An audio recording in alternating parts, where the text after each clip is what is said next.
cuando el apóstol Pablo escribió diciendo: no os conforméis a este siglo, sino transformaos por medio de la renovación de vuestro entendimiento.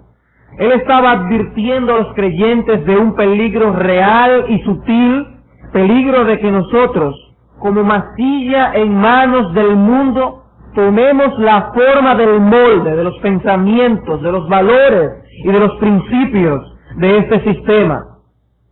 En muchas ocasiones encontramos en la Biblia el contraste entre dos opiniones y dos conductas: la opinión del mundo y la opinión de Dios, la conducta del mundo y la conducta de los hijos de Dios. El mundo pasa y sus deseos, dice la Escritura, pero el que hace la voluntad de Dios permanece para siempre. Cristo dijo en otra ocasión: pero el que hace la voluntad, no sois del mundo, antes yo os elegí del mundo.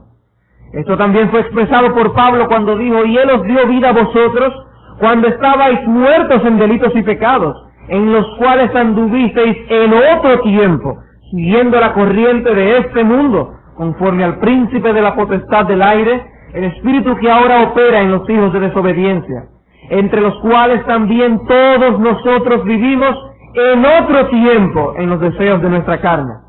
Y Santiago enseña lo mismo en otras palabras, diciendo: la religión pura y sin mácula delante de Dios es esta, guardarse sin mancha del mundo. Y también, ¿no sabéis que la amistad del mundo es enemistad contra Dios? Cualquiera pues que quiera ser amigo del mundo se constituye enemigo de Dios. De esta y de muchas otras maneras se declara el contraste entre los que son del mundo y los que son de Dios, entre los que viven conforme a los principios del mundo y los que viven conforme a la voluntad de Dios. Por ello debemos ser renovados en nuestro entendimiento si de veras queremos conformarnos al molde de la palabra de Dios. El príncipe de este mundo, el diablo, procura diligentemente afectar nuestro entendimiento para así luego también afectar nuestras conductas.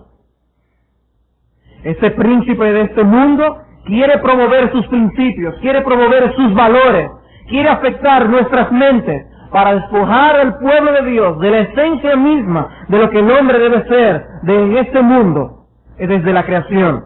El enemigo de nuestras almas procura que no creamos ni vivamos conforme a la palabra de Dios, y muy particularmente que no creamos ni vivamos conforme a los principios que Dios ha establecido desde la creación del mundo.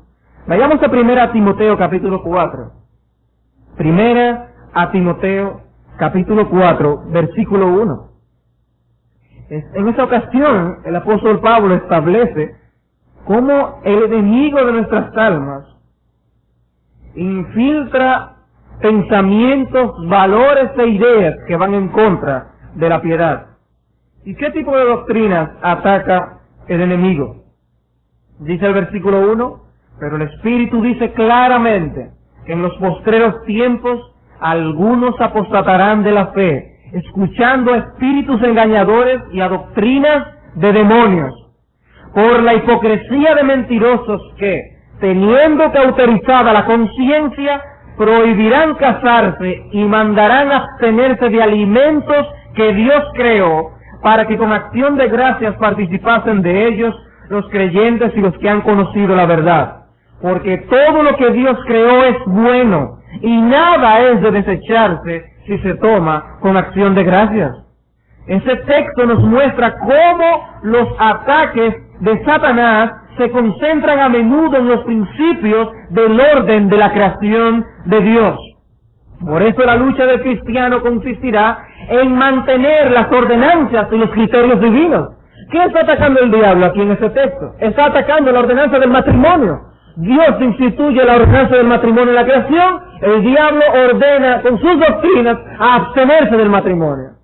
¿Qué hace Dios en la creación? Nos da una creación para que las disfrutemos, para que participando con acción de gracias gocemos de las cosas que Dios nos ha dado. Pero el diablo crea doctrinas que les mandan a los hombres no comer de ciertos alimentos, abstenerse de alimentos que Dios creó, para que participásemos con acción de gracias. De manera que vemos cómo el diablo intenta, muy a propósito, dañar nuestro entendimiento en aquellas cosas que fueron las establecidas por Dios desde la creación. Y si erramos en esas cosas establecidas por Dios desde la creación, no solamente estaremos errando en nuestra vida cristiana como creyentes, sino hasta en nuestro rol como hombres en este mundo que Dios nos ha dado. Por ello los cristianos de hoy, como ha sido necesario en todas las épocas, necesitan solidificarse en los criterios establecidos por Dios desde la creación, porque en el momento en que abandonemos uno de ellos como el fundamento para nuestras convicciones y conducta, en ese momento seremos presa fácil de conceptos acerca de nuestra función en este mundo, cuyo origen no es otro que el mismo infierno. Si Dios instituyó la santidad de la vida humana, el diablo por su lado procurará instituir la práctica del aborto. Si Dios instituyó el matrimonio y el rol del hombre y de la mujer, el diablo por su lado, el príncipe de este mundo, intentará instituir el machismo, el feminismo y el divorcio. Y el cristiano no está exento a ser afectado por estas doctrinas de demonios. Por eso el apóstol Pablo advierte a Timoteo: no os conforméis a este siglo, sino transformaos, dijo en Romanos 12:2. Por ello seguiremos buscando lecciones importantes de los primeros capítulos de Génesis.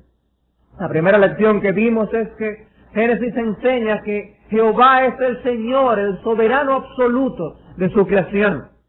Y luego en los segundos y tercer estudios veíamos la segunda lección, y es que los primeros capítulos de Génesis nos enseñan acerca del origen, la constitución y la identidad del hombre. Hoy veremos la tercera lección. Génesis establece los principios éticos más fundamentales para la vida del hombre. Génesis establece los principios éticos más fundamentales para la vida del hombre. Estos principios éticos han sido llamados generalmente ordenanzas de la creación, porque fueron los mandatos y ejemplos que Dios dejó al hombre desde sus orígenes. Pero antes de considerar las ordenanzas de la creación, propiamente dichas, debemos tratar de responder una pregunta. ¿Qué tipo de relación existía entre Dios y Adán? ¿Qué tipo de relación existía entre Dios y Adán? Esto nos va a dar la pauta para ver cómo Dios da estas ordenanzas al hombre. Esta pregunta ha sido formulada por los teólogos a través de la historia de la Iglesia como una muy importante. Aunque lamentablemente, a la hora de buscar una respuesta, muchos han recurrido al campo de la especulación y no al de la exégesis de las Escrituras, hablando más de lo que Dios habla en su palabra. Pero nosotros podemos tratar de responder la pregunta buscando en el texto los datos revelados para nuestro entendimiento. En el texto del capítulo 5, versículo 3 de Génesis que habíamos leído en un estudio anterior, dice: y vivió Adán 130 años y engendró un hijo a su semejanza, conforme a su imagen, y llamó su nombre Set. Lo primero que podemos decir es que Adán y el Señor sostenían una relación filial. El texto de Génesis 5:3 nos presenta cómo Set era la imagen de Adán, y él lo es en virtud de que era el hijo de Adán. Él es hijo de Adán, él es la imagen de Adán.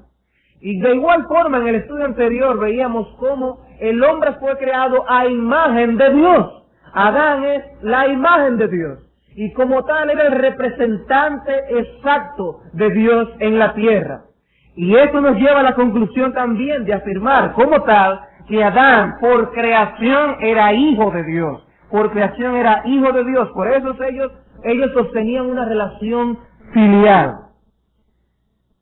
En Lucas 3 se habla de Adán como hijo de Dios también, en un sentido genealógico. Dando la genealogía de nuestro Señor Jesucristo, se va recorriendo, trazando toda la genealogía hasta que llega Adán y dice: hijo de Adán, hijo de Dios.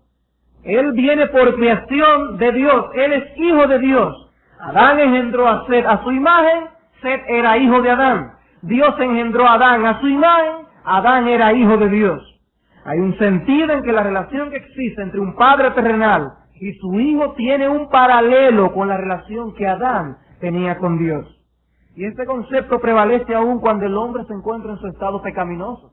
En Hechos 17:28 dice, porque linaje suyo somos. La palabra linaje es la palabra genos, de donde viene la palabra genética. Y de esta manera vemos cómo nosotros genéticamente venimos de Dios por creación. Somos hijos de Dios. El mundo, todos los hombres son hijos de Dios por creación, en virtud de su creación. En Hebreos capítulo 1, versículos 1 al 3, también se está dando el argumento de que ahora la mejor revelación viene a través del Hijo. Antes hablaba por los profetas en otros tiempos, ahora nos habla a través del Hijo y dice en el versículo 2 y 3 que Él es la representación exacta de su naturaleza. Él es la imagen de Dios. El concepto imagen de Dios, el concepto filiación o el ser hijos están íntimamente relacionados. Y es por esto que, desde que las personas ven a un recién nacido, comienzan a descifrar la imagen de los padres y de los abuelos en él. Dicen que tiene la nariz del papá, que sacó los ojos de la mamá, y hasta llegan a decir que tiene la sonrisa de la abuela. La razón es que los conceptos imagen e hijo están íntimamente relacionados. De esa manera, como creador, Dios es el Padre del hombre. Y específicamente, como vemos en Génesis 1, Padre de Adán. La relación que existía entre Adán y Eva era una relación filial con Dios. La relación que hay entre un padre y un hijo. Adán era la réplica viviente de su padre y creador. Antes de la caída, Adán era hijo de Dios a plenitud. Pero ahora hay un sentido en el que el hombre pecador no es hijo de Dios. Juan capítulo 8. En Juan capítulo 8, versículo 37.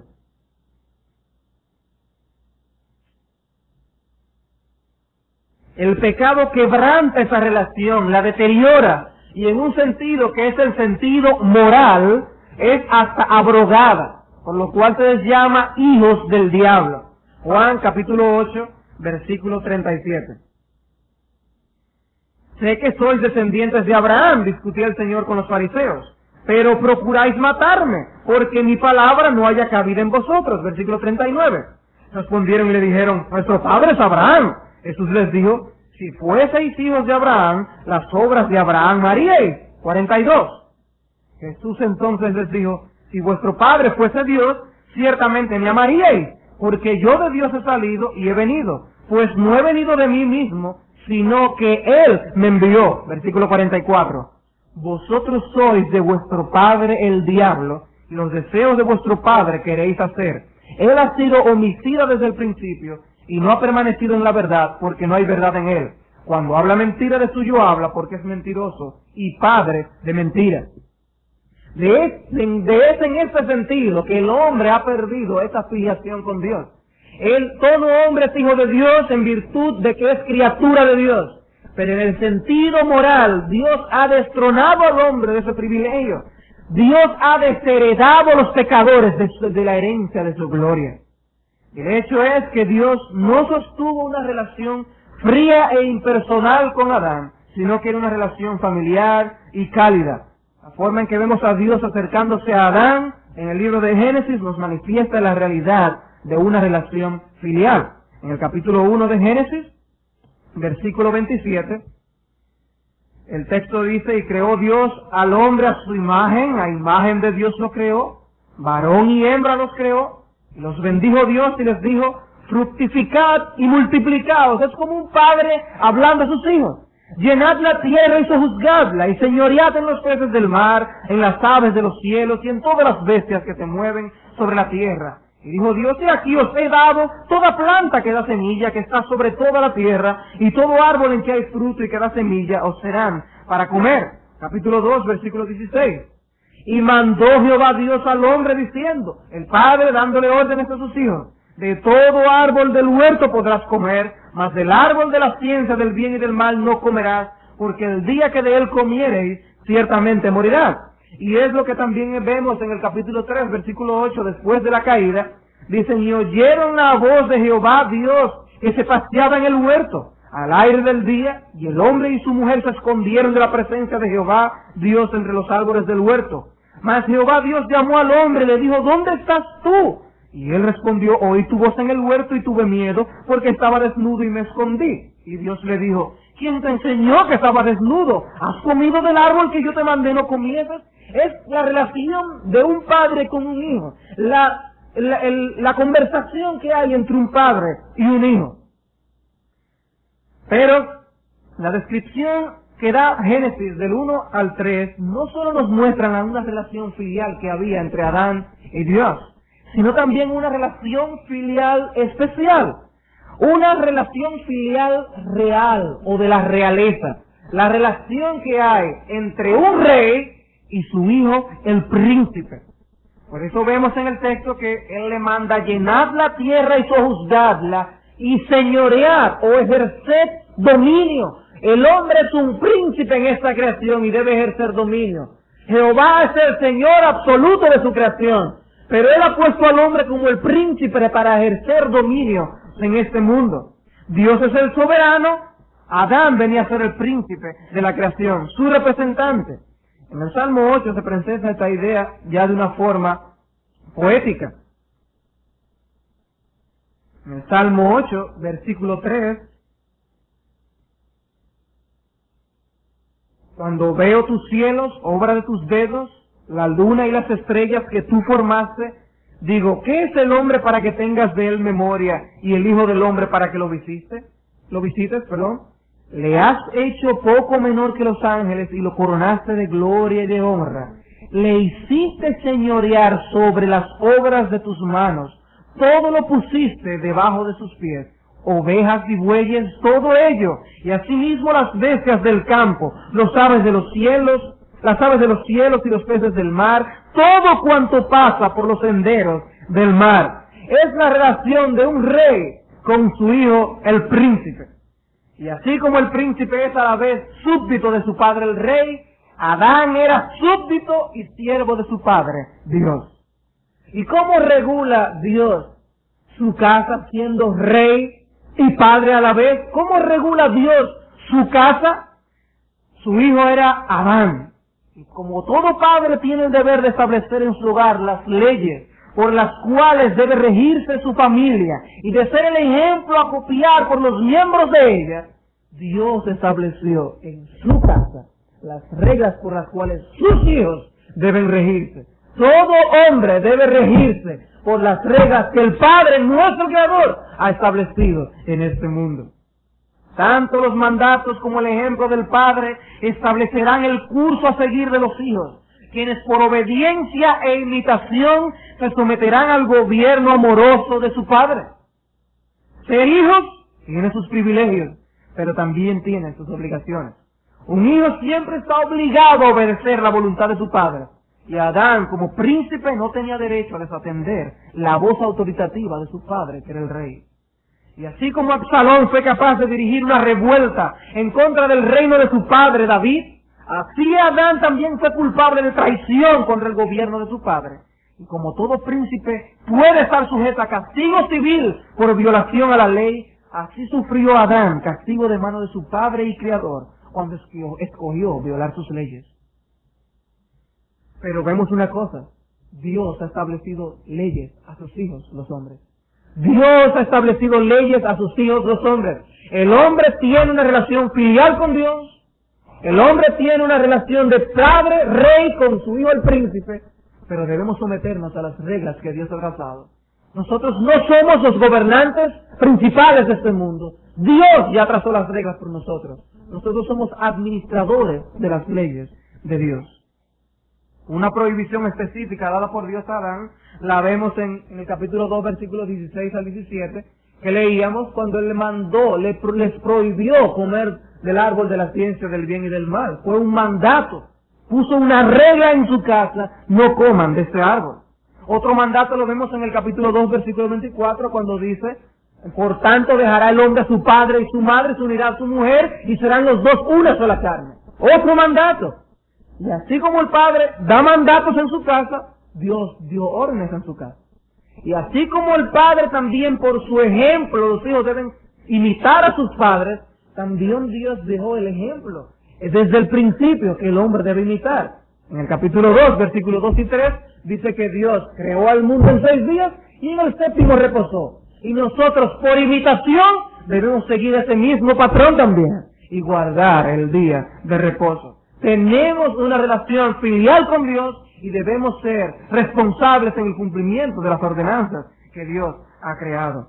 Para Adán la moralidad consistía en obedecer e imitar a Dios. Ser una criatura que reflejara el carácter moral y ético de Dios demanda obediencia a Dios e imitación de Él. Y es por eso que decimos que los primeros capítulos de Génesis establecen los principios éticos más fundamentales para la vida del hombre. Génesis establece los principios éticos más fundamentales para la vida del hombre, porque así como un padre dice, en esta casa no se fuma, en esta casa los hijos tienen que venir a la casa a tal hora en la noche, y traza sus pautas morales, Dios ha establecido sus reglas, Dios ha establecido su patrón ético. Adán no tenía derecho a cambiar esas reglas y nosotros no tenemos derecho a cambiar esas reglas. Como criatura de Dios, el hombre no tiene derecho a establecer cuáles son los principios éticos por los que la raza humana se debe regir. Dios no se dio a la imaginación humana las reglas de moralidad. La moral no es lo que haga la mayoría, la moral es lo que Dios dejó como ejemplo y como precepto para el hombre seguir. Por eso, cuando se mencionaba desde el púlpito que no es moral violar el día de reposo, es precisamente este concepto el que está detrás sosteniendo ese principio. La ley de Dios es la ley moral. Dios traza la pauta de lo que es moral y de lo que es inmoral, y nosotros debemos seguir sus pautas. Pero el hombre de hoy ha querido tergiversar los principios de la ética y la moral de Dios.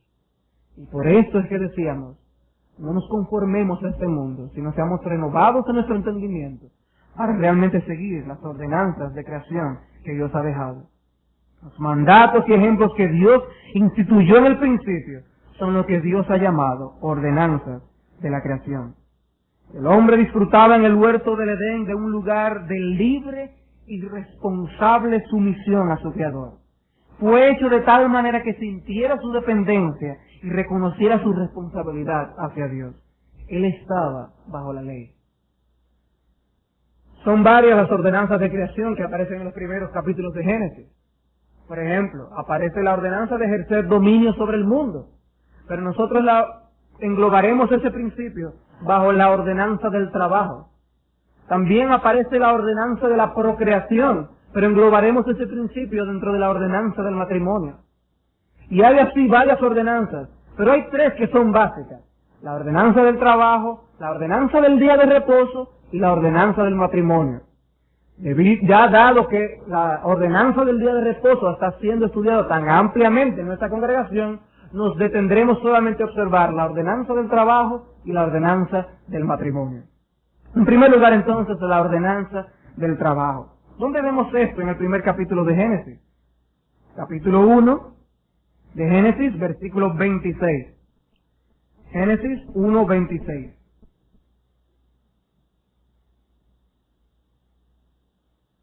Entonces dijo Dios, hagamos al hombre a nuestra imagen, conforme a nuestra semejanza, y señoree en los peces del mar, en las aves de los cielos, en las bestias, en toda la tierra, y en todo animal que se arrastra sobre la tierra. Versículo 28.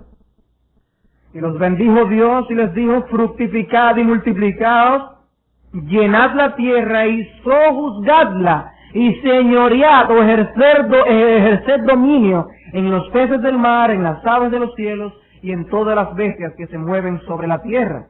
Capítulo 2, versículos 4 y 5. Estos son los orígenes de los cielos y de la tierra cuando fueron creados, el día que Jehová Dios hizo la tierra y los cielos, y toda planta del campo antes que fuese en la tierra, y toda hierba del campo antes que naciese. Porque Jehová Dios aún no había hecho llover sobre la tierra, ni había hombre para que labrase la tierra. Versículo 7. Entonces Jehová Dios, en ese contexto, formó al hombre del polvo de la tierra y sopló en su nariz aliento de vida, y fue el hombre un ser viviente. Versículo 15. Y tomó pues Jehová Dios al hombre y lo puso en el huerto de Edén para que lo labrara y lo guardara. En estos versículos encontramos la institución del trabajo como ordenanza de la creación para el hombre. Se hace una alusión específica y clara acerca del área de trabajo de Adán. El hombre debía seguir el patrón establecido por Dios en la creación. El ejemplo divino es 6 días de trabajo y 1 de reposo. Dios proveyó al hombre de todo para su felicidad y para completarlo añade ahora el trabajo. El hombre no fue hecho para la pereza. La felicidad no consiste en no tener nada que hacer. El concepto de paraíso que el hombre moderno tiene no es el concepto de paraíso que Dios tiene. Por eso cuando Dios puso al hombre en el huerto de Edén, lo puso allí para que labrara la tierra. El Creador sabe la necesidad inherente que tiene el hombre de trabajar. Nuestra constitución corporal y espiritual nos hacen adecuado para ser felices trabajando, no en la pereza, en la placentera realización del deber. El hombre fue creado preparado para el cumplimiento de su deber.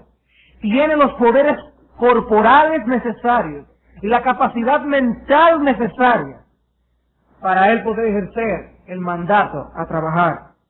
Adán utilizaba su fuerza física, hacía uso de su inteligencia, pero a la vez desarrollaba su fe y confianza en el Creador por la naturaleza del tipo de trabajo que Dios le asignó. Adán tenía que trabajar y esperar el resultado de su labor. Las cosas no se iban a producir solas ni se obtendrían de un día para otro. Era toda una disciplina para el primer hombre cuando el pecado no había entrado en la tierra. Y nuestra posición todavía sigue siendo una de trabajar y esperar. Por eso dice Santiago, mirad cómo el labrador espera el precioso fruto de la tierra, aguardando con paciencia hasta que reciba la lluvia temprana y la tardía. Santiago 5:7. Ese es el patrón de Dios. Trabajar y cosechar el fruto. Pero el hombre quiere tergiversar las cosas, disfrutar de las cosas y seguir disfrutando de las cosas. En su estado original, el hombre no conocía nada adverso. Dios le había rodeado de todos los elementos para su bienestar, incluyendo el trabajo. Concluimos entonces que el trabajo no es una maldición, es una bendición. Todo lo que Dios hizo era bueno en gran manera. Y Dios puso al hombre a trabajar. Ni siquiera después de la caída el trabajo quedó bajo maldición.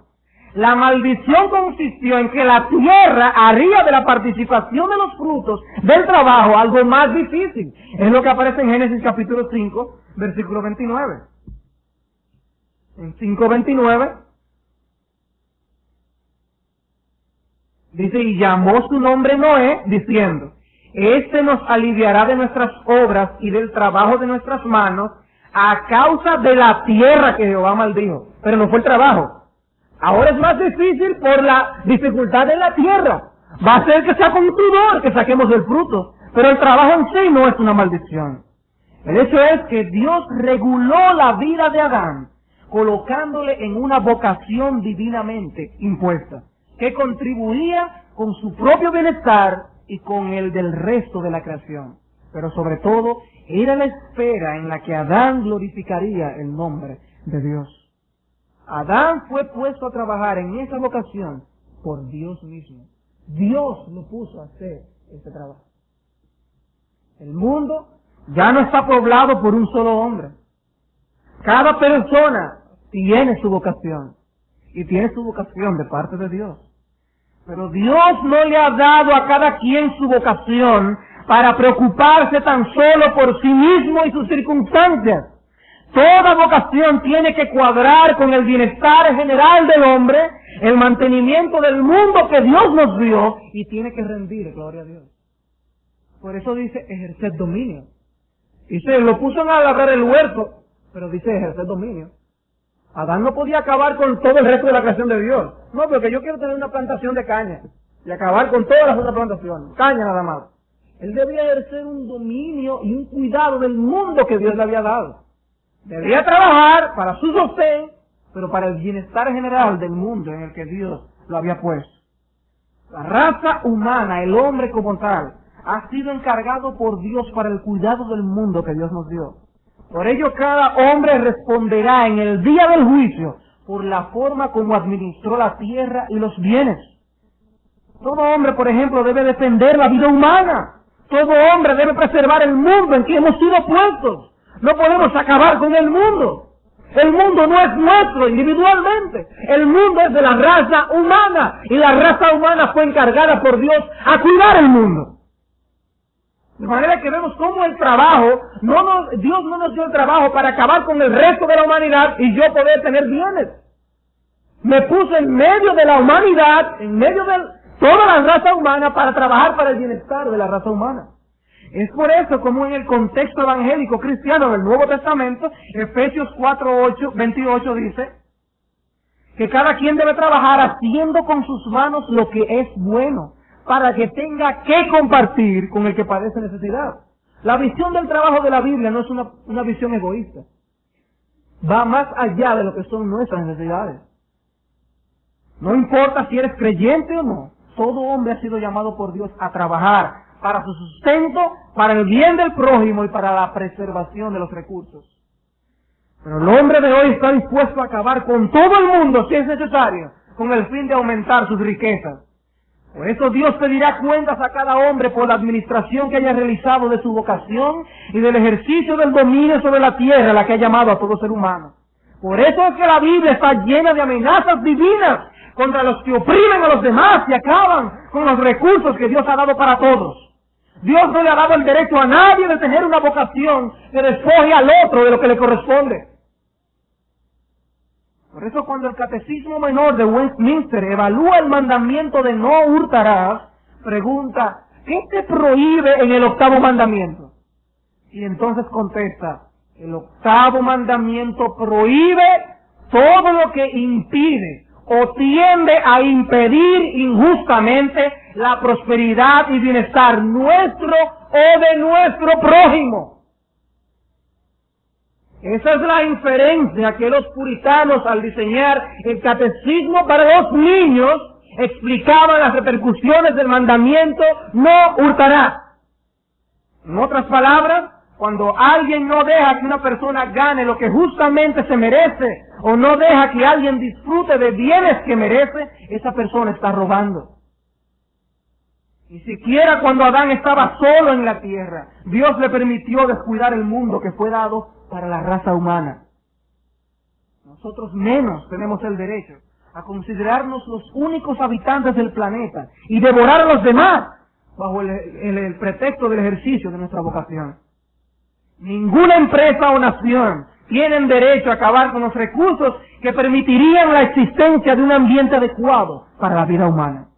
No importa si las leyes de una nación te permiten pisotear los derechos del otro. Las leyes de Dios no lo permiten.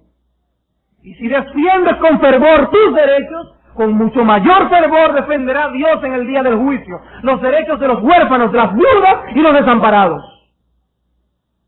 La ordenanza del trabajo nos enseña a proteger los intereses y los recursos nuestros y de los demás. Tal es el deber del hombre cuando Dios le ordenó ejercer dominio sobre la tierra.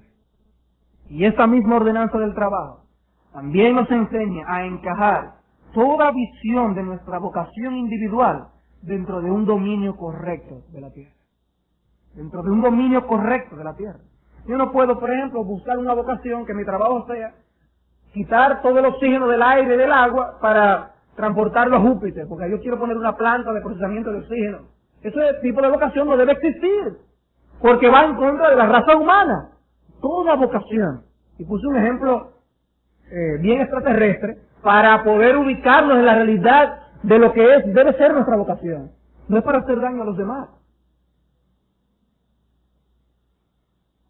Pero no solamente esta ordenanza de la creación nos enseña que debemos cuidar el mundo que Dios nos ha dado por cuanto fue dado a la raza humana como tal, sino que esta ordenanza que Dios le dio al hombre nos enseña a dignificar hasta el trabajo más mundano que exista. Hasta el trabajo más mundano que exista. ¿Qué fue lo que Dios puso a hacer a Adán en el huerto? Bueno, Él puso a instalar una red computarizada para poder tratar de ver si el riego por goteo era más adecuado en el huerto. No. Él lo puso allí a labrarlo y a cuidarlo. Una labor bien mundana. John Murray, en un libro, dice lo siguiente, y lo leo anhelando que él estuviera vivo y que hubiera estado aquí para enseñarnos esto que voy a leer, porque lo encontré muy atinado y aún como si lo hubiera vivido en la realidad de nuestro país. Él dijo lo siguiente: el hecho de que el trabajo de Adán consistía en labrar el huerto y guardarlo, nos informa que era altamente digno para la dignidad del hombre como criatura a la imagen de Dios ser empleado en una labor tan mundana. Y mundana en el término de, no de que es pecaminoso, el término mundano viene de mundo, es algo que hay que hacer en el mundo, no es una labor espiritual. Esta es una advertencia elocuente contra la impiedad de rechazar y considerar indigno para nuestra dignidad las tareas que llamamos bajas. Y uno no puede más que sospechar que la tendencia general a huir de las labores de agricultura y relacionadas surge de una subestima de la dignidad del trabajo manual y a menudo refleja una ambición dañina que es el fruto de la impiedad. Hay razón para juzgar que la economía, la cultura, la moralidad y la piedad han sufrido un gran estrago por la falta de apreciación de la nobleza del trabajo manual. Multitudes de hombres y mujeres, si hubieran pensado en términos de este principio y hubieran sido enseñados en el hogar, en la iglesia y en la escuela a pensar en esos términos, se habrían salvado de la catástrofe de la ruina económica, moral y religiosa, porque habrían sido preservadas de la vana ambición de perseguir vocaciones para las que no estaban equipadas, las cuales con reflexión sobria e iluminadora no habrían perseguido. La cultura en un alto nivel ha sido desarrollada y puede ser desarrollada concurrentemente con y en un grado considerable a través de la instrumentalidad de tareas que no son profesionales, tales como la de granjero, artesano, negociante y empleado. La Biblia no desperdicia palabras, nos dice comparativamente poco con respecto al empleo del hombre según éste fue creado, pero en unas pocas estocadas establece un principio. A mí me parecía leer esto como que él había vivido la historia de nuestro país, como que estuviera viviendo el desorden y las vocaciones que tienen las personas hoy en día, como si estuviera viendo toda la falta de dedicación a suplir las necesidades que hay en nuestro país realmente. Pero sus palabras no se aplican porque él estuviera viviendo entre nosotros, sino porque las verdades que se extraen del principio de la ordenanza del trabajo son permanentes. Quizás no podremos lograr que los líderes del país hagan caso al principio divino del trabajo y del cuidado de la tierra, pero nosotros como cristianos debemos cumplir con nuestro deber. Y ese principio llama a meditar conscientemente en los valores que entran en juego a la hora de evaluar nuestras vocaciones. No hay ni siquiera que poner en duda que los padres buscan lo mejor para sus hijos y quieren que sus lugares de trabajo en el mañana les garanticen cierta estabilidad económica. Pero eso no elimina la urgente necesidad de que reconozcamos que los sistemas educativos superiores de nuestro país se alejan cada vez más a los requerimientos de la actualidad. Y los países de América Latina han restado valor a las profesiones que se caracterizan por trabajos manuales. Precisamente por eso, la paga a los artesanos y agricultores no es proporcional a la importancia de las labores que ellos realizan. Es cierto que el crecimiento y el avance del mundo ha creado vocaciones necesarias para nuestros días. Eso lo reconocemos.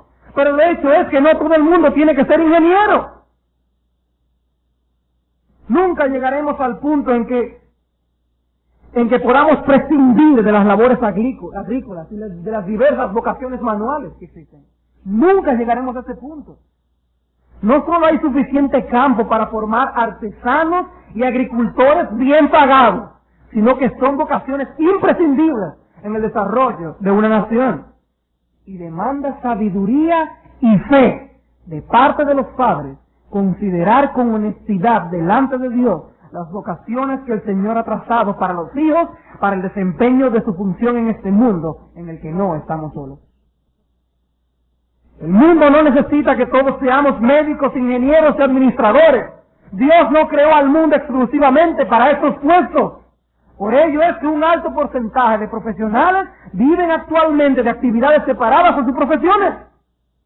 Y estas son serias realidades que deben llevarnos a evaluar si la guía vocacional que estamos dando a nuestros hijos están de acuerdo a sus capacidades y al llamado que Dios les ha dado.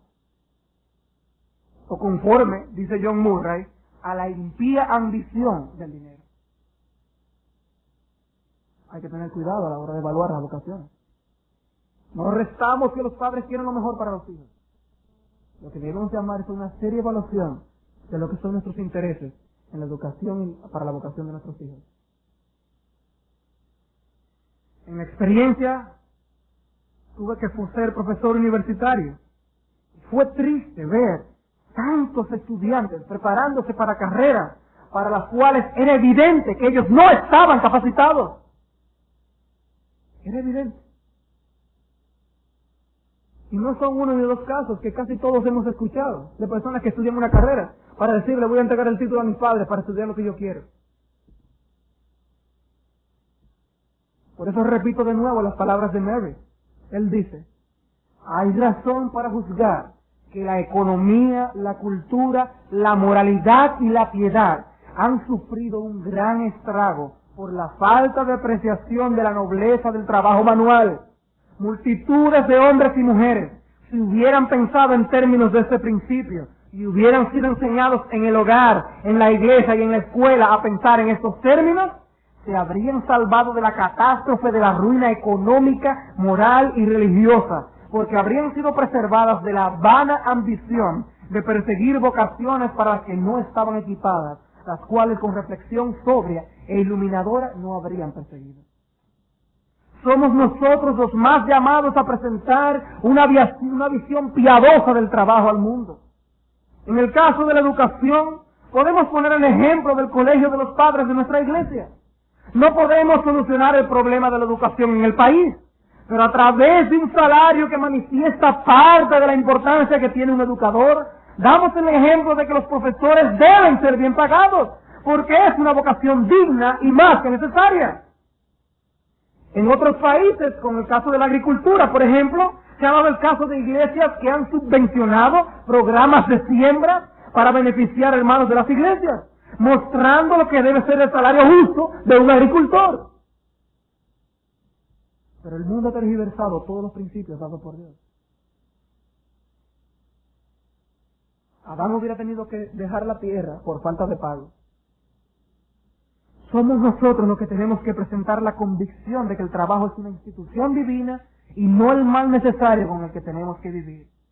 Desempeñar la vocación que Dios nos ha dado nos dará paz, contentamiento y satisfacción. Tus quejas se convertirán en alabanza cuando reconozcas que el mejor lugar del mundo es estar donde Dios quiere que estés. Para Adán no había duda sobre cuál era el trabajo que debía realizar, porque fue Dios mismo quien lo puso allí. Y eso debió de inspirarle para hacer su labor. Dios me manda a cultivar la tierra. ¡Ay, yo lo hago! Porque si supiéramos tan solo, oyéramos una voz del cielo que nos diría, tú tienes que hacer esto, por solo hecho de que Dios lo ha dicho, lo hiciéramos. Y la verdad que no es otra cosa diferente cuando por la sabia consulta con hombres de experiencia vemos cuál es nuestra vocación, y nos enseñan cuáles son nuestras capacidades, y nos dirigen, no es otra cosa que la voz de Dios también.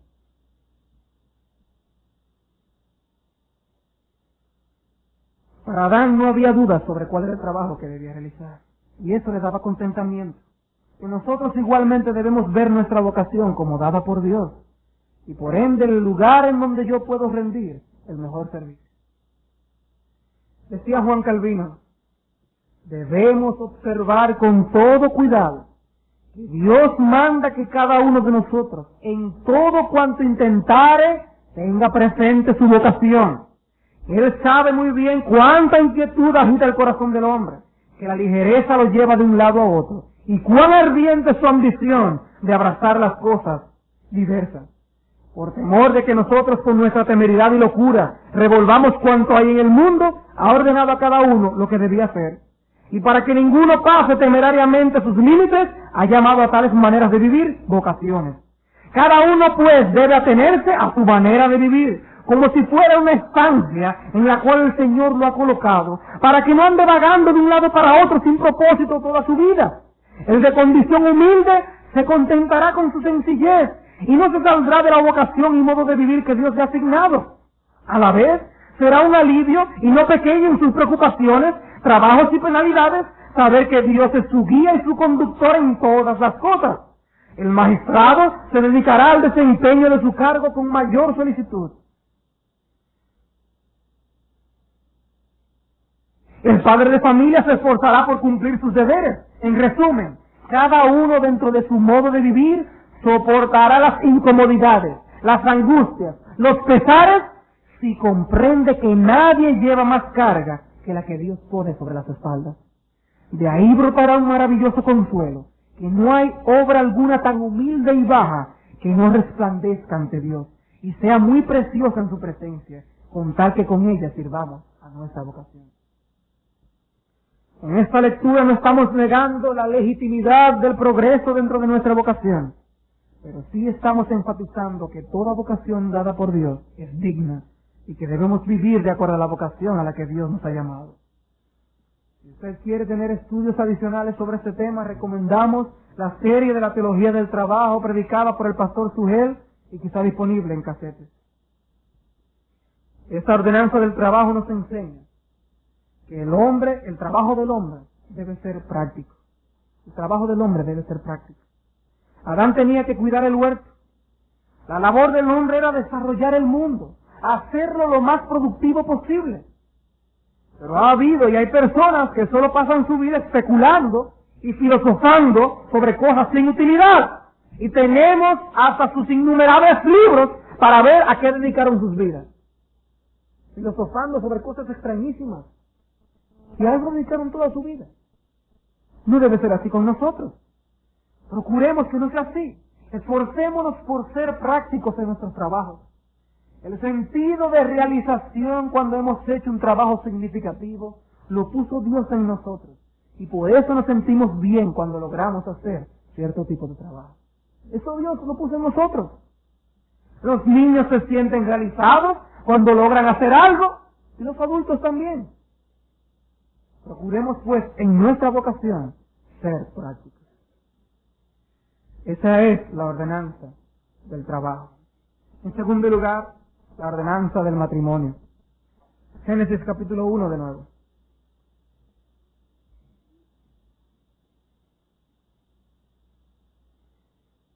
Génesis capítulo 1 versículo 27.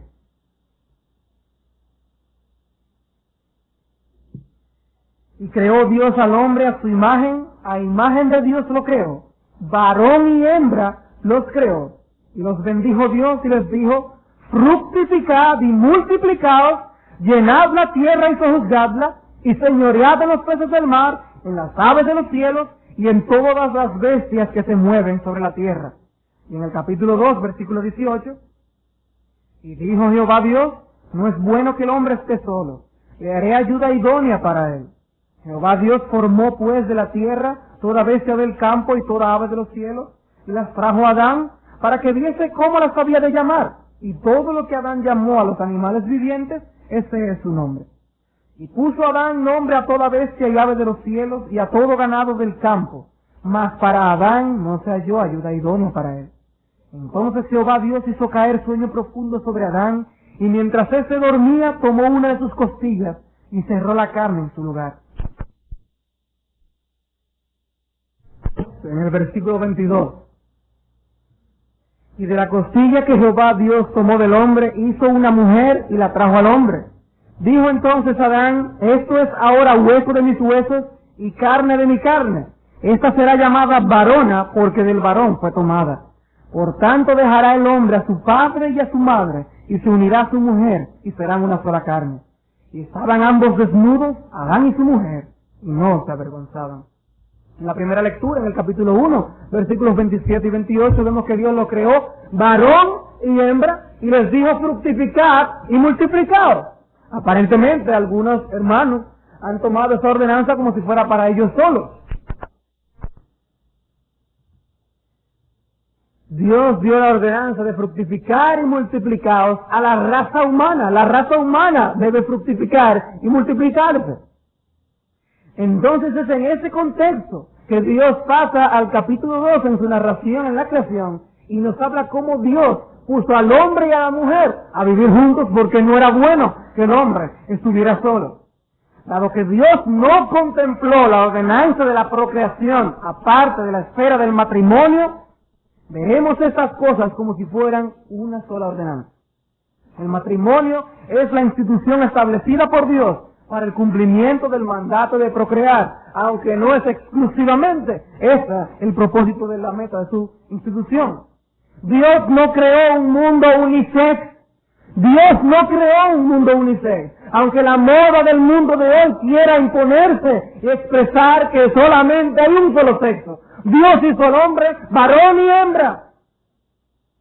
Dios hizo al hombre con distintivos masculinos y a la mujer con distintivos femeninos. Y los hombres deben ser hombres y las mujeres ser mujeres. Jovencitos deben anhelar ser hombres y las jovencitas deben anhelar ser mujeres. Con características femeninas como Dios las dio, y los hombres con características masculinas como Dios las dio.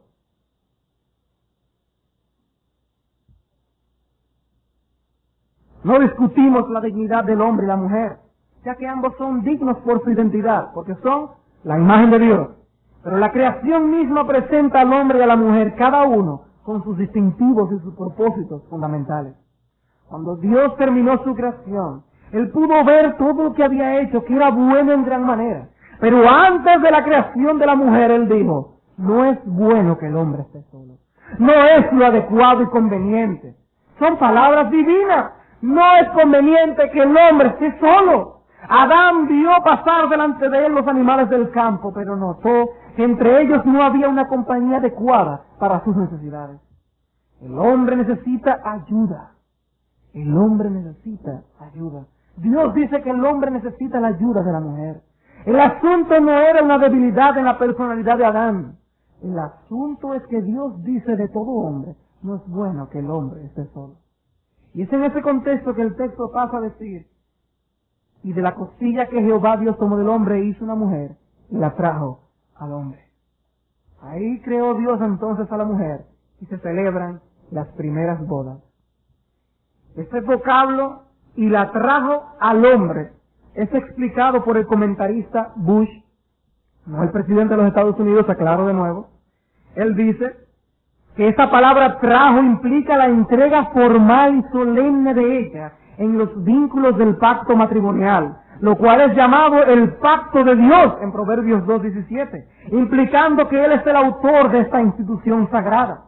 El padre presenta a su amada hija a su futuro marido, une sus manos y les da la bendición. Y por eso dice el texto, y los bendijo Dios y les dijo, fructificad y multiplicaos.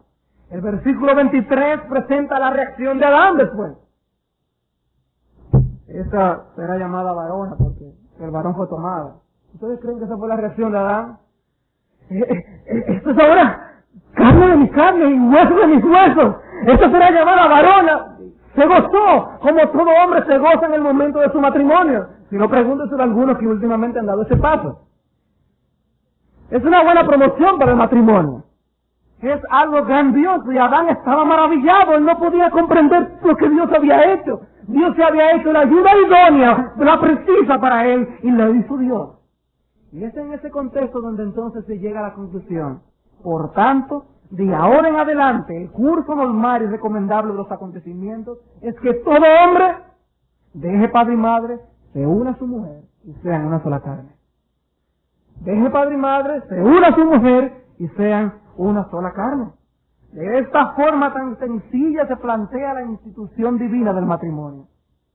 Pero hoy nos hallamos en medio de un bombardeo saturado de múltiples conceptos antibíblicos del matrimonio. Hoy se llama a lo bueno malo y a lo malo bueno.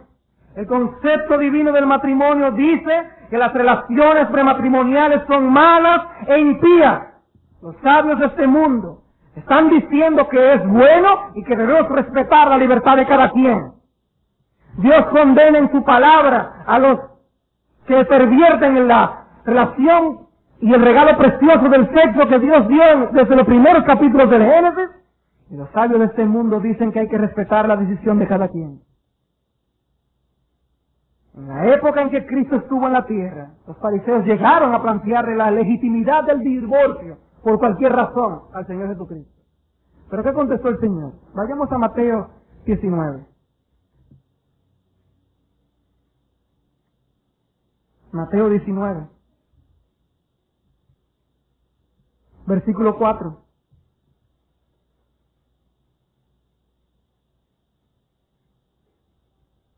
Él respondiendo les dijo, ¿no habéis leído que el que los hizo al principio varón y hembra los hizo? Y dijo, por eso el hombre dejará padre y madre y se unirá a su mujer, y los dos serán una sola carne. Así que no son ya más dos, sino una sola carne. Por tanto, lo que Dios juntó no lo separe el hombre. Le dijeron, ¿por qué pues mandó Moisés dar carta de divorcio y repudiarla? Él les dijo, por la dureza de vuestro corazón, Moisés os permitió repudiar a vuestras mujeres. Mas al principio no fue así. El Señor Jesucristo se fue al principio.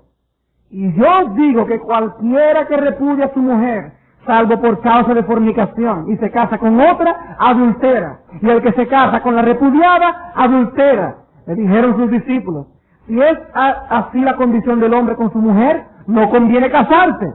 Entonces Él les dijo, no todos son capaces de recibir esto, sino aquellos a quienes es dado. Pues hay eunucos que nacieron así del vientre de su madre, y hay eunucos que son hechos eunucos por los hombres, y hay eunucos que asimismo se hicieron eunucos por causa del reino de los cielos. El que sea capaz de recibir esto, que lo reciba.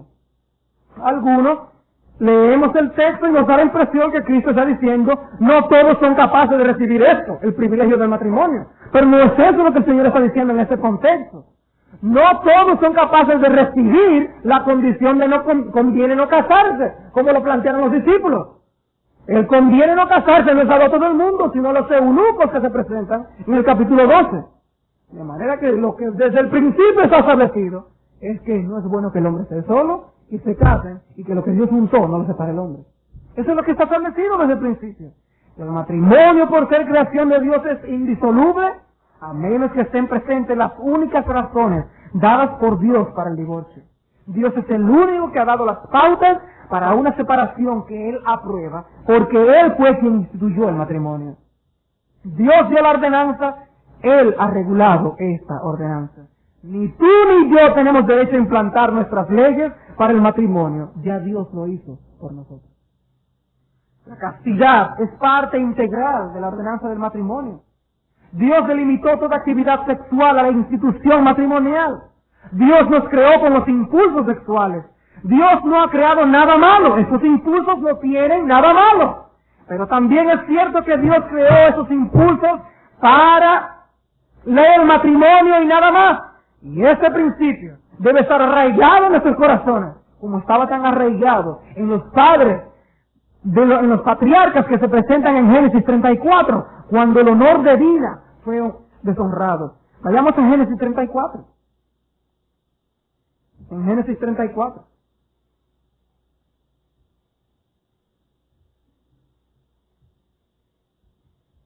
Versículo 1. Estos principios, hermanos, son extremadamente importantes por ser ordenanzas de Dios desde la creación. Y el mundo cada vez se asombra menos cuando se pervierten estas ordenanzas de Dios. El mundo cada día se asombra menos. Y nosotros como cristianos no debe pasar así con nosotros. Dice en el versículo 1, salió Dina, la hija de Lea, la cual ésta había dado a luz a Jacob, a ver a las hijas del país. Y la vio Siquem, hijo de Amor, Hebeo, príncipe de aquella tierra, y la tomó y se acostó con ella y la deshonró. Pero su alma se apegó a Dina, la hija de Lea, y se enamoró de la joven y habló al corazón de ella. Y habló Siquem a Amor su padre diciendo, tómame por mujer a esta joven. Pero oyó Jacob que Siquem había amancillado a Dina su hija, y estando sus hijos con su ganado en el campo, cayó Jacob hasta que ellos viniesen. Y se dirigió Amor, padre de Siquem, a Jacob para hablar con él. Y los hijos de Jacob vinieron en campo cuando lo supieron, y se entristecieron los varones, y se enojaron mucho, porque hizo vileza en Israel acostándose con la hija de Jacob, lo que no se debía haber hecho. no se debía haber hecho. Y la sociedad nuestra cada vez se asombran menos cuando casos de esa naturaleza acontecen. Y nosotros como cristianos nunca debemos acostumbrarnos, porque son principios divinos establecidos. Pero los sabios de este mundo quieren torcer la creación de Dios. Génesis es tan abundante sobre esta ordenanza que hasta el principio que prohíbe los matrimonios entre piadosos e incrédulos se presenta en él. Génesis establece los principios éticos más fundamentales para el hombre. Y es precisamente meditando en esta ordenanza que Pablo saca conclusiones hasta para la conducta de la mujer en la iglesia y fuera de la iglesia. 1 Timoteo capítulo 2, 11.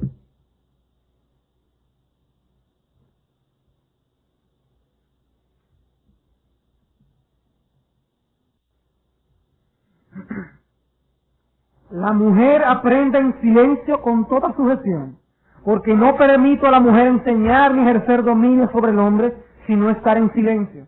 Porque Adán fue formado primero, después Eva. ¿Por qué es que a la mujer no se le permite enseñar ni ejercer dominio sobre la mujer? El razonamiento de Pablo es que Adán fue formado primero y después Eva. Y Adán no fue engañado, sino que la mujer, siendo engañada, incurrió en transgresión. Pero se salvará engendrando hijos si permaneciera en fe, amor y santificación como modestia. También en Efesios capítulo 5, versículo 29 al 31, no tienen que buscarlo. Allí también se establece de nuevo el hecho de que lo que Dios juntó no debe separar el hombre, por el principio de que Dios unió, son una sola carne, hombre y mujer. Y 1 Corintios capítulo 11, 1 Corintios capítulo 11, versículo 7.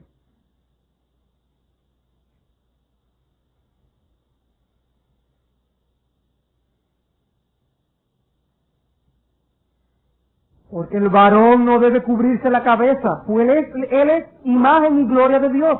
Pero la mujer es gloria del varón, porque el varón no procede de la mujer, sino la mujer del varón. Y tampoco el varón fue creado por causa de la mujer, sino la mujer por causa del varón. Por lo cual la mujer debe tener señal de autoridad sobre su cabeza por causa de los ángeles. Hasta para establecer principios de sumisión, está diciendo, ¿cuál fue el orden? ¿Quién fue formado primero? ¿Quién salió de quién? La teología del rol del hombre y la mujer y del matrimonio viene de Génesis. Y el apóstol Pablo lo utiliza desde allí. ¿Por qué el hombre debe dirigir a su mujer? Porque Dios lo puso como cabeza de la mujer. ¿Por qué la mujer debe someterse al hombre? Porque Dios lo puso como cabeza de la mujer. Y ese principio se desprende de Génesis. Y si nuestra iglesia va a tener familias piadosas, los hombres deben ocupar el lugar que Dios les dio desde la creación y la mujer debe ocupar el suyo. ¿Fue Adán el que puso los nombres a los animales? No fue Eva. Pero alguna feminista dirá, ¿y no tiene la mujer capacidad intelectual suficiente para ser ella la que debió haber escogido los nombres de los animales? Sí, la mujer tiene capacidad intelectual, pero Dios dijo que el hombre era el que tenía que nombrar a los animales. Y Eva no tenía derecho alguno después de venir donde Adán y a decirle, ese nombre Adán se ve. No, eso no se ocurría en el huerto del Edén, eso no ocurría.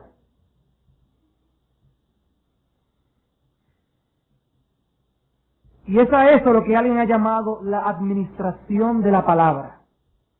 Dios le dio al hombre la administración de la palabra. En la casa, el hombre administra la palabra. En la casa es el hombre quien administra la palabra. El hombre es el jefe de la enseñanza en su casa. Recomiendo en ese sentido a los hombres ser teólogos de sus casas según la capacidad que Dios les ha dado. Pidan a los pastores que les recomienden las lecturas de ciertos libros, incluyendo teología. ¿Por qué? Porque tú eres el responsable de la enseñanza en tu casa. Y no tiene eso mucha importancia. Tú eres el pastor de tu casa. Es lamentable que recientemente el pastor nos exhortaba a que debe ser algo normal que siempre discutamos los mensajes después con nuestras familias, en nuestras casas, con los niños. Y que aún no se vean padres tomando notas, preocupados para darle seguimiento a los mensajes en sus casas. A menos tú estás exento si te lo aprendes de memoria. No hay problema.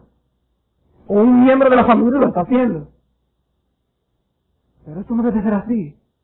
Que los pastores digan una exhortación y nosotros seamos tardos para oír. Pero esta ordenanza también traza las cualidades de la verdadera feminidad. Eva no iba a ser el jefe ni el competidor de Adán, sino una ayuda. La mujer es ayuda del hombre. El hombre no fue creado para la mujer, sino la mujer fue creada para el hombre. El deber de Eva no era redefinir los roles en el mundo creado. Ahora tenemos que ser diferentes. La mujer no tenía ese derecho. Ella venía a facilitar las cosas. El asunto importante no es tu experiencia, lo que hayas pasado o lo que quieras hacer.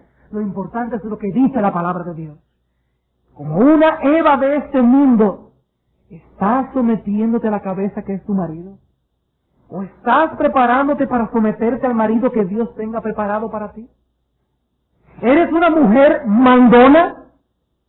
¿Eres tú alguien que sueles dar órdenes a los hombres? Porque a veces pienso que hay mujeres que se atreverían hasta darle órdenes al Señor Jesucristo si lo tuvieran por delante. El hecho es que aquí tenemos los principios para la verdadera masculinidad y la verdadera feminidad. Los principios del matrimonio y hasta de la soltería. En conclusión, hermanos, mi énfasis no ha sido presentar todas las ordenanzas de la creación, sino que con las dos presentadas quiero dejar claro el valor fundamental de Génesis en el establecimiento de las reglas divinas para el hombre, de los principios éticos para el hombre. Y notamos cómo no existe conflicto ni tensión entre el deber y el placer. El obedecer no va en contra de la felicidad, ya que vemos que Adán en el paraíso aún recibía órdenes y él no protestaba. Las operaciones de la gracia salvadora buscan eliminar en nosotros esa tensión causada por el pecado, por la voluntad rebelde que hay en nosotros y por la tierra que estaba bajo maldición. Pero nosotros debemos llegar al punto también de decir del trabajo y de todas las ordenanzas que Dios ha dado, y del matrimonio y de todo. ¿Cuánto amo yo tu ley? ¿Cuánto amo yo que Dios nos haya trazado las pautas? El deber del hombre como hombre es seguir y obedecer las ordenanzas instituidas por Dios en la creación. Esas eran las demandas que Dios exigía aun cuando éramos incrédulos. Ahora los creyentes tenemos una doble motivación para obedecer a Dios. La motivación de ser sus criaturas del Rey del Universo y que han instituido sus leyes, y la motivación evangélica de la salvación. Como hijos, en virtud de la imagen de Dios en nosotros, fuimos desobedientes y desleales. Pero ahora en Cristo mostramos que somos hijos por nuestra obediencia a esas mismas ordenanzas de la creación y las leyes del nuevo pacto. Como hijos, ¿qué tan obedientes somos? ¿Eres tú obediente? ¿Sigues tú los preceptos trazados por Dios desde la creación? ¿O tú intentas más moldearte a la forma de pensar de los valores y los principios del mundo? ¿Eres tú imitador de Dios? Dice Efesios 5:1, sed pues imitadores de Dios, como hijos amados. Los padres quieren que sus hijos le imiten. Dios quiere que sus hijos le imiten. Pero también los padres quieren que sus hijos les obedezcan. Dios quiere que nosotros le obedezcamos. Efesios 5:1, Filipenses 2:14 al 15, 1 Pedro 1:14, son textos a meditar. Cuando eres herido por la palabra, como cuando fuimos heridos esta mañana por la palabra de Dios, siendo predicada poderosamente delante de nosotros, ¿reaccionamos obedientemente? La respuesta a esa pregunta responde el tipo de relación que tú y yo tenemos con Dios. El enemigo seguirá tratando de tergiversar los principios y valores establecidos por Dios desde la creación. Por tanto, no nos conformemos a este mundo, sino renovemos nuestras mentes conforme a la palabra de Dios. Y aunque los hombres intenten 1000 veces de cambiar los principios éticos trazados por Dios desde la creación, 1000 veces digamos, es necesario obedecer a Dios antes que los hombres. Cuando Adán desobedeció el mandato divino de no comer del árbol de la ciencia, del bien y del mal, la humanidad cayó en ruina. Con las ordenanzas de la creación ocurre exactamente lo mismo. Si el hombre no obedece la ordenanza del trabajo, la ruina moral y económica es segura. Si el hombre no obedece la ordenanza del día de reposo, la ruina espiritual es segura. Si el hombre no obedece la ordenanza del matrimonio, la ruina social y religiosa es segura. No obedecer a Dios siempre resulta en ruina. Siempre. Y amigo, si persistes en no obedecer los mandatos divinos para que creas en Cristo, si te arrepientas de tus pecados, la ruina que te vendrá será eterna. Ruina eterna, ruina irremediable. Dios es el Señor absoluto de su creación. Nosotros somos sus criaturas, sus hijos, los que debemos obedecer sus ordenanzas y sus pautas. ¿Qué tan obedientes somos? ¿Estamos gobernando el mundo correctamente? ¿Qué principios estamos inculcando a nuestros hijos con respecto a la vocación?